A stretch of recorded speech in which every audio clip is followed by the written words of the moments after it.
కదా మన ఈయన సినిమా యాక్టర్, ఆయన పేరేంటి, పోసాని మురళి గారు, వాళ్ళని అరెస్ట్ చేస్తే ఈయన పోయి జగన్మోహన్ రెడ్డి గారు పోయి వాళ్ళని పరామర్శిస్తాడు. నేను ఒకటే చెప్తా ఉన్నా,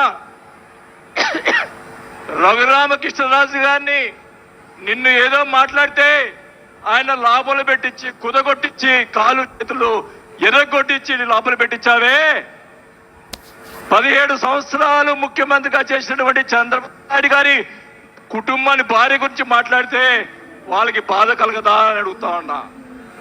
ఆ రోజే నేను ఖండించాను, నేను అసెంబ్లీలో ఆ రోజే. అలాగే మన నాయకుడు పవన్ కళ్యాణ్ గారు, ఆయన గురించి మాట్లాడావు పోసాని మురళీకృష్ణ గారు.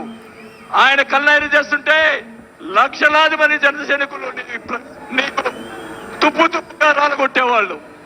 ఆయన మౌనం వహించారు. నేనైతే చెప్తా ఉన్నా, కుటుంబాన్ని అలా మాట్లాడారు కాబట్టి వాళ్ళని 9 నెలలు, ఇంకా 9 నెలల తర్వాత అరెస్ట్ చేశారు. నేనైతే గవర్నమెంట్ ఇచ్చిన మరుసటి రోజే